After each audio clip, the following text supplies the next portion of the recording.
Kamothe sector 22 येथील LK विवंता प्रकल्पाबाबत गुन्हा दाखल. मंजूर आराखड्यापेक्षा अतिरिक्त मजले बांधल्याचा FIR मधील आरोप. माहिती अधिकारातून माहिती समोर.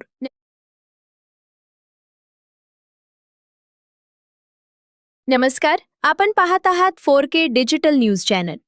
माहितीच्या अधिकारातून प्राप्त झालेल्या अधिकृत शासकीय कागदपत्रांमधून कामोठे सेक्टर 22 येथील LK विवंता प्रकल्पासंदर्भात महत्त्वाची माहिती समोर आली आहे.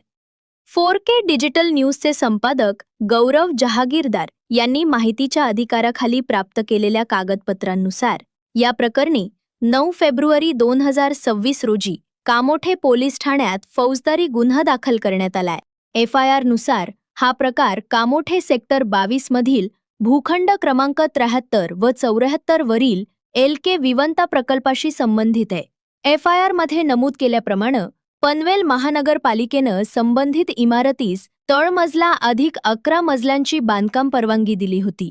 मात्र LK दिवाणी इन्फ्रास्ट्रक्चरचे भागीदार कमलेश कुमार लक्ष्मणभाई पटेल, मनोज वसंतलाल कोठारी तसेच इतर संबंधितांनी मंजूर आराखड्यापेक्षा अधिक म्हणजे तळमजला अधिक 15 मजल्यांपर्यंत बांधकाम केल्याचा आरोप FIR मध्ये करण्यात आलाय. FIR मधील माहितीनुसार पनवेल महानगरपालिकेच्या अधिकाऱ्यांनी प्रत्यक्ष पाहणी दरम्यान संबंधित बांधकामाची नोंद केली होती. त्यानंतर संबंधित विकासकाला विविध टप्प्यांवर नोटिसा बजावण्यात आल्याचा उल्लेख आहे.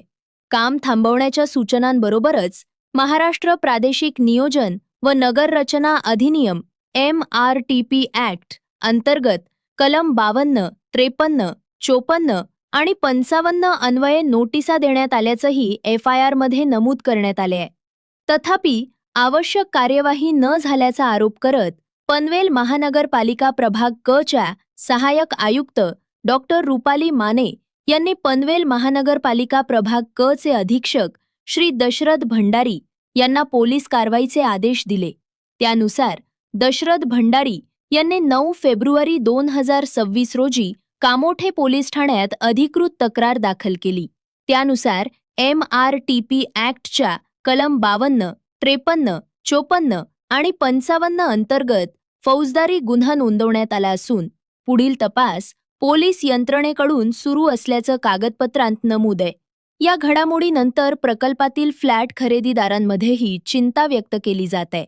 प्रकरण न्यायप्रविष्ट असताना पुढील प्रशासकीय कारवाई काय होणार, अतिरिक्त मजल्यांबाबत काय निर्णय होणार, तसेच संबंधित इमारतीला भोगवटा प्रमाणपत्र म्हणजेच ऑक्युपन्सी सर्टिफिकेट मिळणार का, असे प्रश्न उपस्थित होत आहेत.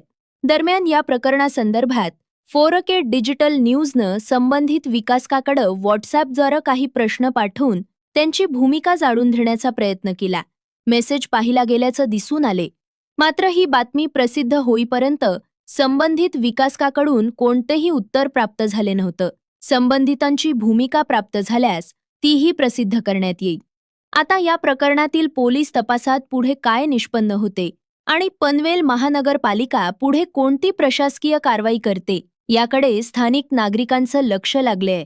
सदर वृत्त माहितीच्या अधिकारातून म्हणजेच RTI प्राप्त झालेली अधिकृत शासकीय कागदपत्र आणि कामोठे पोलीस ठाण्यात नोंदवण्यात आलेल्या FIR मधील माहितीवर आधारित आहे.